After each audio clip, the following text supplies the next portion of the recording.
Guys, my love for Magic Spoon is no secret. With 0 grams of sugar, 14 grams of protein, and only 4 net carbs in each serving, what's not to love?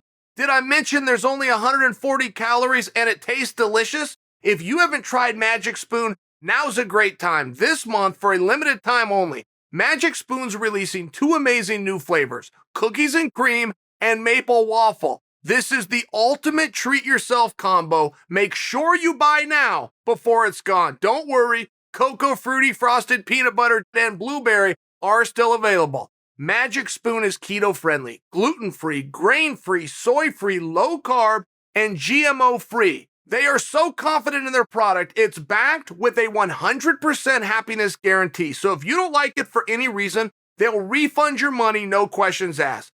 Click the link below to grab a variety pack. Be sure to use the promo code Chael for $5 off or go to magicspoon.com/Chael. So you guys know what DM is? Direct message.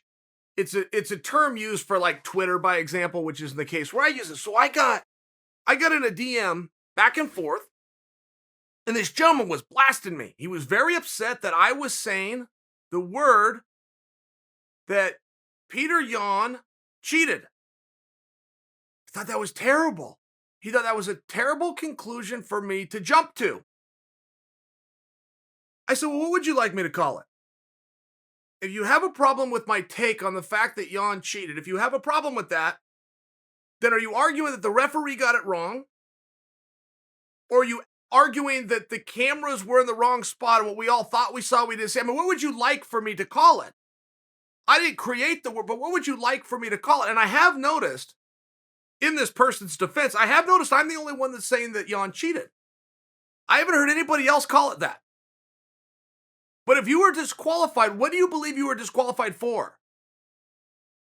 Do you believe that you're disqualified for doing rules that are allowed? Or do you believe that you were disqualified for doing something that the rules do not allow? And I didn't create the word cheater, but I'm also not misusing it. So I was a little bit surprised in that regard. And I bring to you this one person, because there's many people say, hey, Chael, I don't like that word cheater. I don't like that you're calling Yan a cheater. Okay, in all fairness, I don't really like that word either, because the word cheater does speak to an intent. And we all want to be judged on our intent, not our actions, but we always judge other people on their actions, not their intent. And I think in that regard, that yes, Yan did not intend to do it. But I did not create the definition.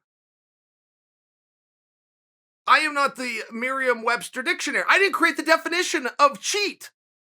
So I'm a little bit confused where somebody would say, hey, Chael, how are you calling him a cheater?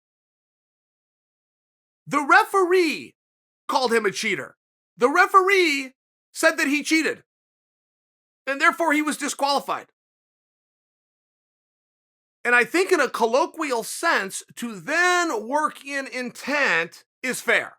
But that's a colloquial sense. I'm speaking to a literal sense. I don't have another word. I will use another word if somebody teaches me the word. He was not disqualified for doing things within the rules. He was disqualified for breaking the rules.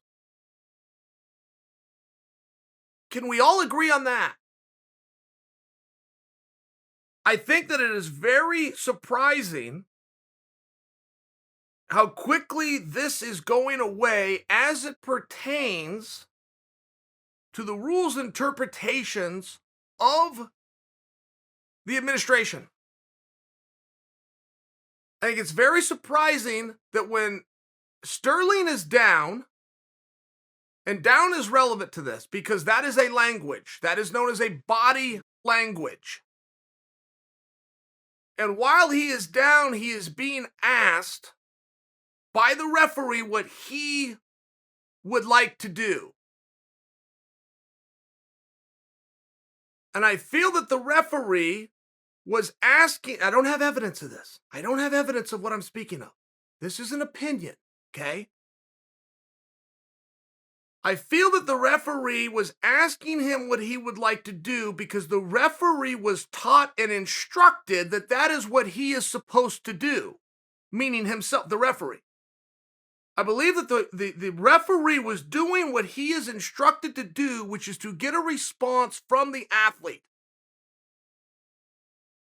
I cannot accept logically that that would be within the rules. It doesn't mean it's not.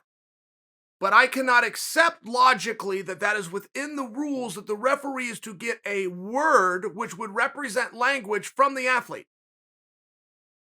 I just can't. Matt Hamill comes to mind. You guys remember Matt Hamill? Great career, came through the Ultimate Fighter, total stud. He was deaf. I bring him as a point because in the case of a Matt Hamill, you're never going to get the response. Not to mention, what about the athletes currently? Set Matt Hamill aside, current athletes on the card that night, they just don't speak the same language as the ref. They just don't. They speak different languages. So they therefore are not going to be able to communicate a yes or a no, which is why it's hard for me to accept that that is within the bylaws. That somewhere a yes or a no from the athlete determines what the referee who is in charge of that match is going to do. It's hard for me to accept. It doesn't mean that's exactly what the Nevada State Athletic Commission calls for. Nobody spoke on it, including the Nevada State Athletic Commission, right? Mum's the word. They like to do that as though they're a private entity. Private entities in many ways will operate silently and quietly, and it's very appropriate. This is a public entity, which they love to forget when it's helpful. They operate solely on the discretion of the tax dollars at the direction of the Attorney General's office, who is also public. So they don't get to do things in the quiet of night, no matter how many times they like to pretend that they get to do that, and they pretend that they don't need to respond as a way of taking the moral high ground. They must respond. They absolutely must respond.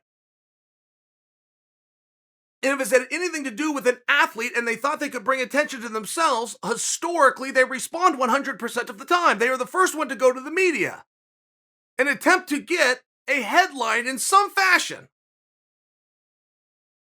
But they have been oddly silent on this, which in large part is why I have to bring to you that I don't know. I won't know until we hear from them. We haven't heard from them. So if the belief is that what the athlete says is relevant to the decision going to be made by the referee, okay, if that's the side of it, he has very clearly told us through something known as body language that he cannot continue.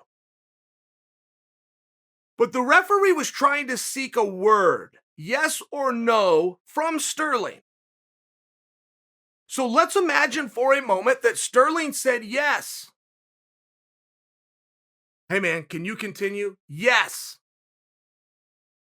While laying on the ground, rolling, not knowing if the official talking to him is the referee of the match or his neighbor. That's how out of it Sterling is. Doesn't even know.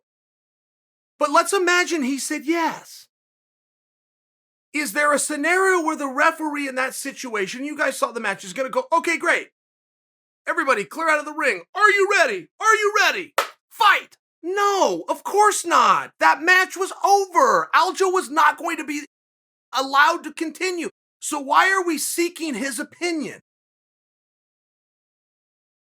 And I'm asking you that question not from a judgmental standpoint. I will have a judgment on it. I will have a very strong judgment on it. But first, I'd love to hear from them. Why were we asking his opinion? Were we asking his opinion because the commission instructed you to ask his opinion? Or were you afraid to take charge because it was a championship match that had great consequences and you wanted to pass the buck to somebody else? There isn't a third option. It's one of those two. And it's very relevant to try to find out why. I'll tell you another point on this. People were weighing in on if Aljo should have accepted the championship. Now, that's a baffling question to ask. And if you find yourself answering that question, you should go stare at the man in the mirror and repeat, you are stupid, 25 times until you learn this about yourself. Should Aljo accept? He doesn't have a choice. Okay? Sterling taking the belt off and throwing it down does not make him unchampion. And if Petr Yan would have picked it up and grabbed it and thrown it over his shoulder, it wouldn't make him the champion. And if it did and nobody wants it, simply FedEx it to the studio where I'm at right now. I'll sign for the thing and I'll be the champion. Which, by the way, brings me to another point that I've heard people speak about. I've heard people speak about how would you possibly take a championship in that manner? You don't have a choice. Okay, I mean, just to start, if you want a literal answer to that, you don't have a choice.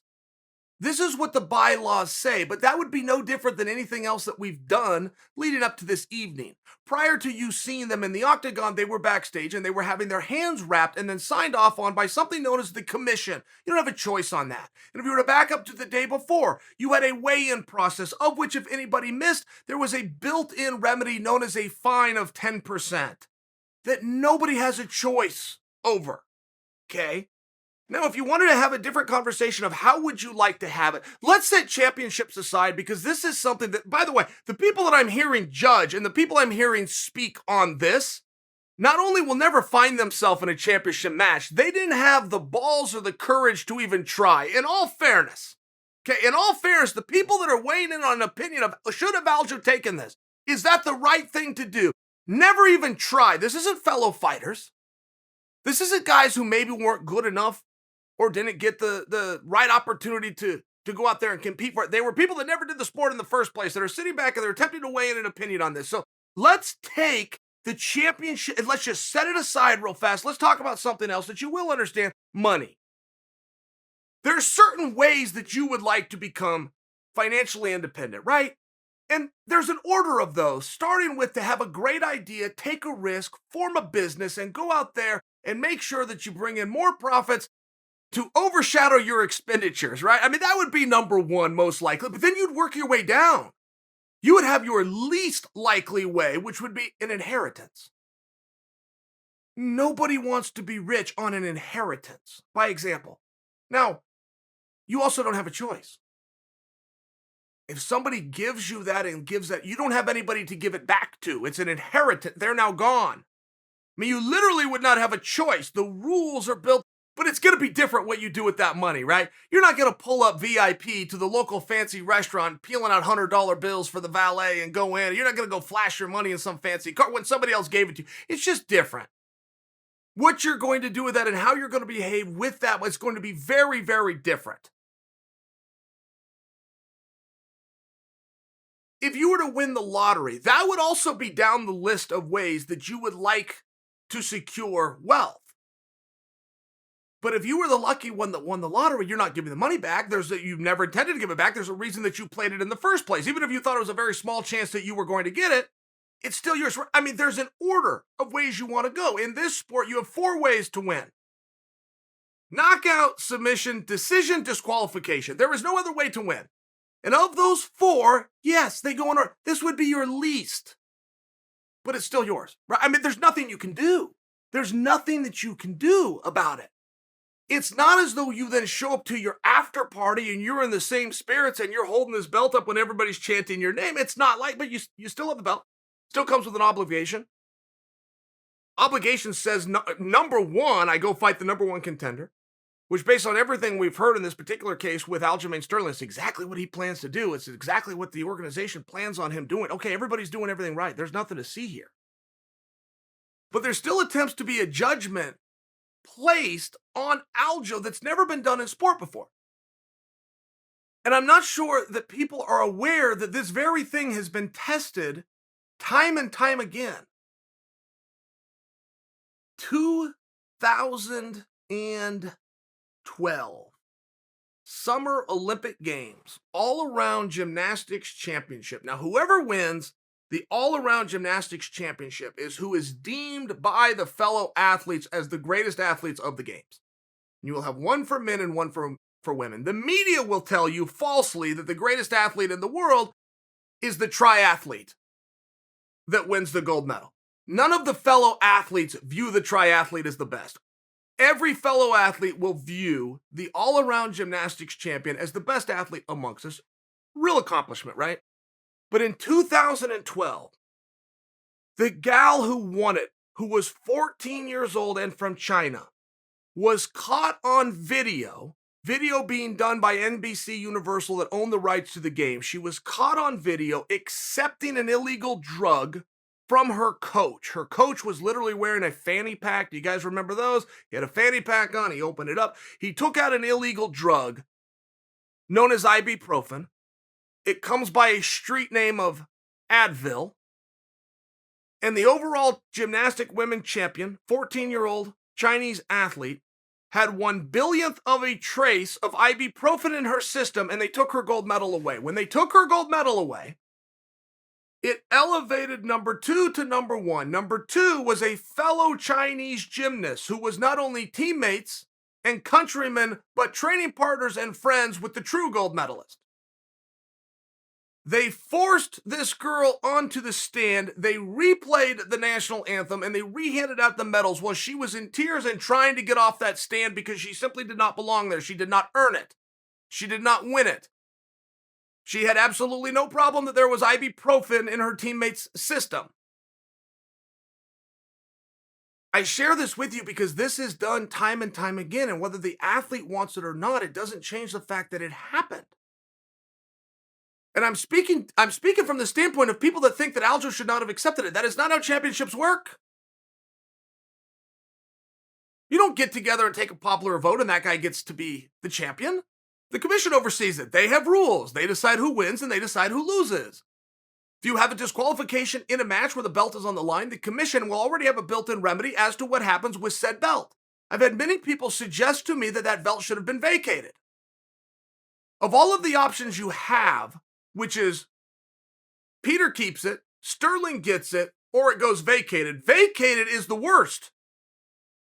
Vacated would be the worst option. This would go in line with people who are very short-sighted and says, should a belt be able to change hands via disqualification? The belt didn't change hands via disqualification. What incentive would any champion ever have to follow the rules? I mean, do you see the problem? It's not as though you have to get a group of experts in here. We don't need a 12-foot chalkboard like they've got at NASA to work out different equations. This is very simple and very basic.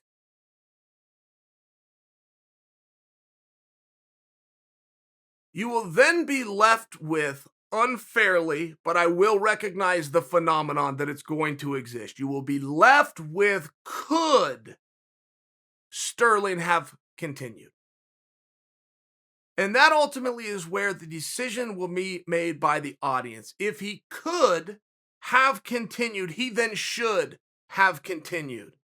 And it was a cowardly acting play at best that he took a championship. I mean, that is the decision that largely people are attempting once they get through everything else and all of the talk and all of the dialogue, all the rhetoric and all of the ridiculousness, right? I mean, you don't have to be a very clear thinker to see what happened here. That is ultimately what they will be left with, and that is ultimately what they are attempting to judge. And if somebody played the system, are they therefore cowardly? Answer being, if they did, yes, they are cowardly. Are they? I realize that's not what happened here, in my opinion. Would they be cowardly? I mean, break that thing down a little bit. So you're telling me the other guy gets to cheat in a sport where we don't have very many rules. He gets to do something that's against the very few rules that we have, but its effect possibly didn't stop the match. Possibly the other athlete could have continued. Is he cowardly for not continuing, or would he be more foolish to go out and continue? The very first fighter summit that the UFC ever had, and I believe the year was 2009. I was at it. It was 2008. If I'm wrong, it was 2009. I was at it. Of all the things that happened, there was a thing going around the sport at that particular time, and I think it largely had to do with low blows. And guys getting up off the canvas while hurt, their 5 minutes go out and they go out and continue. And there was a belief within the media that was being reported that if you stayed down or didn't continue after a low blow, you would be judged somehow by the organization negatively, which is what is encouraging and forcing fighters to get up off the canvas and go. And I mean, of everything that happened at that first ever Fighter Summit, I remember Dana White walking in the room and addressing this. And he said, "Hey guys, so we're perfectly clear, I never expect you to continue on, ever. If the other guy cheated, there's no part of me that will judge you." And he said, in addition to that, keep this stat in mind. And I bring to you the year of 2008 or 2009 because I would trust that this stat is no longer true here in 2021. But I remember very clearly Damon came out and said, and he had a great number. And he said, of the 50 athletes who have gone down to an illegal blow and gotten up to continue, only one has won. Only one athlete who has been fouled has ever got up, pushed forward, and got victory. And the mere fact that Dana is the one that brought us the statistic was absolute evidence that Dana was not judging you. He was arming you with information that, hey, you might want to keep this in mind. Statistically speaking, hard enough as it is, let alone to come back from a foul. And I bring that because it is very relevant. You're not going to be judged, and you can break this down as far as you want. You can decide what's cowardly or not. I mean, make sure I'm going to judge you back. You're attempting to judge a sport that you never attempted to do. So, I mean, make sure if we're trying to judge bravery here, you start pointing a finger at somebody, you got 3 pointing back at yourself. Make sure that you understand that. We can play this game all that we want. I think that what we all need to do, set this aside and wonder why. For 3 minutes, an athlete who was later transported to the emergency room was left on the canvas being asked what he would like to do. Why do we care? What if Sterling said, what I would really like to do is continue? What if he said that with his mouth, but his body language, in equally as powerful language as that could be formed by his mouth, has him down?